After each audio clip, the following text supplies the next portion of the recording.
This is a story of fraternity. Humble groups of men bound together through a common bond to create lifelong friendship, better one another, and improve the world around them.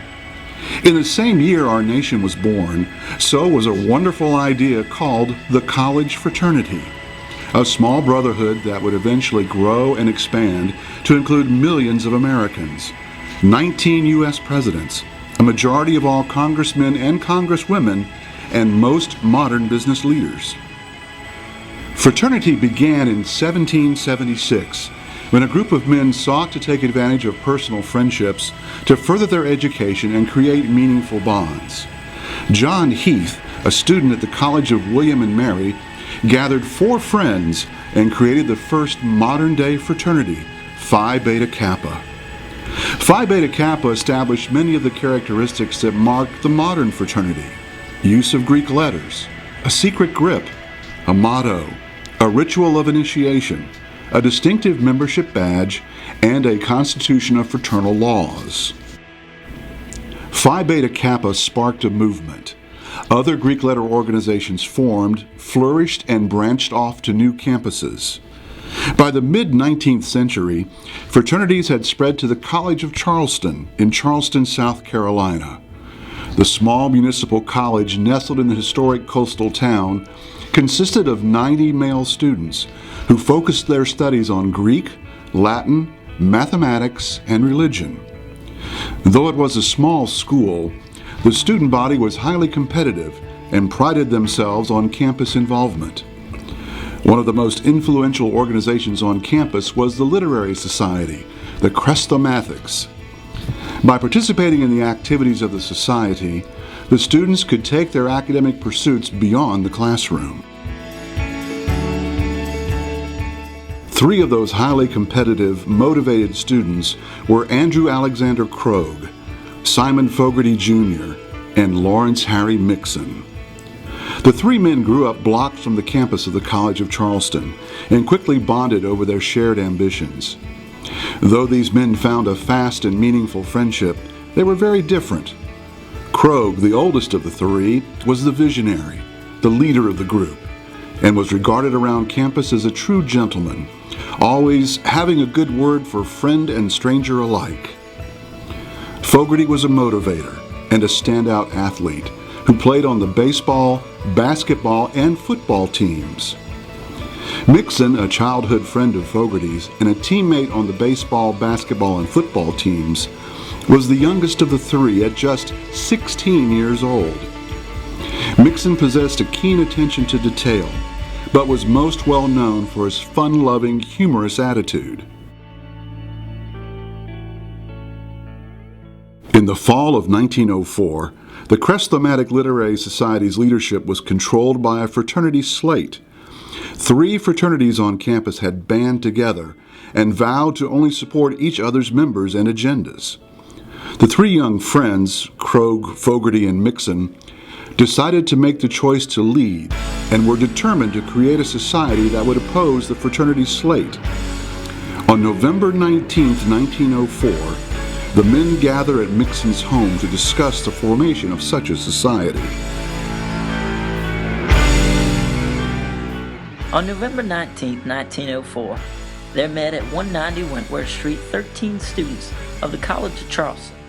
The objective of the meeting was the formation of a society which would restrain and limit the power now exercised by the fraternities in the college. It was formally agreed upon to form such a society. The following gentlemen were the charter members: J.A.B. Boyd, John Brown, James Fogarty, Simon Fogarty, J.J. Garrett Jr., E.M. Henderson, Theodore Bonwell Kelly, Andrew Alexander Krogh, E.K. Marshall Jr., Lawrence Harry Mixon, Thomas F. Mosman, P.A. Murray Jr., Theodore C. Odium, J.H. Taylor, A.P. Wagner. All of these gentlemen were present except for Mr. Boyd and Henderson. Mr. Krogh suggested that the name of the society be non-frat, and the members be Nu Phi, the Greek for NF. This was accepted. The question of officers was taken up. Election was by ballot, and the following was the result. President A. Krogh Jr., Secretary L. H. Mixon, Treasurer Simon Fogarty Jr. Over the course of the next few weeks, the men met to discuss how to successfully gain leadership positions. In order to ensure the secrecy of their meetings, the men signaled new Phi meetings by drawing the outline of a hand on a classroom chalkboard. Inside the hand, the time of the meeting and the last name of the member hosting the meeting were written. As the election came and passed, the members of the new Phi Society were not only disappointed to see their members lose the election, but also found that 8 of their members had been disloyal and voted for the fraternity's slate. However, as they worked together to achieve a common goal, they recognized the value of their friendship and the opportunity to create something of lasting value. On December 10, 1904, the 7 loyal new Phis gathered at the Fogarty home at 90 Broad Street to create a fraternity.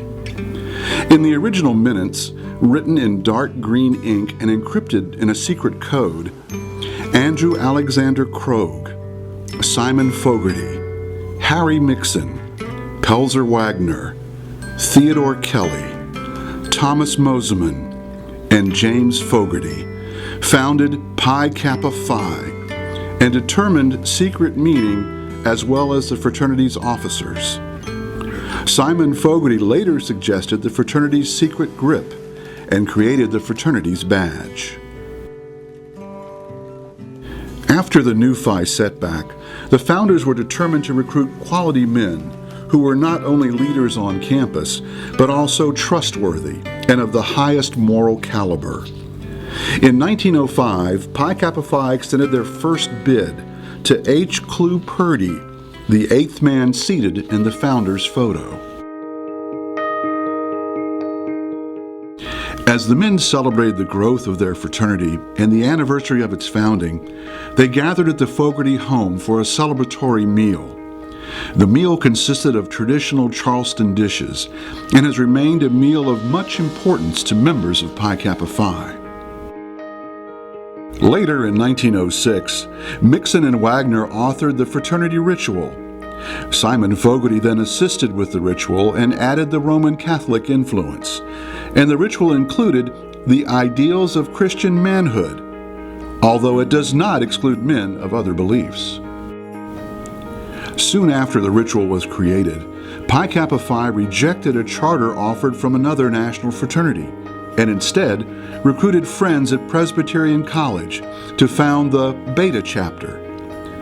Soon after the Beta Chapter was formed, Theodore Kelly, then attending graduate school at Cal Berkeley, granted a long-distance charter to create the Gamma Chapter at Berkeley.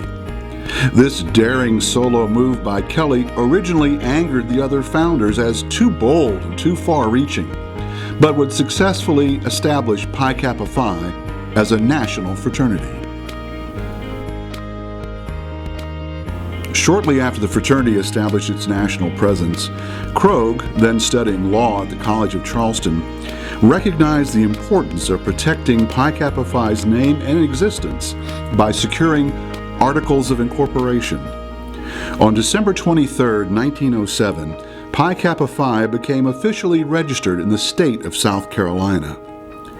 With this official status, Pi Kappa Phi officially grew from a small group of men interested in growing as leaders through campus involvement to a national fraternity with a handful of chapters spanning the country.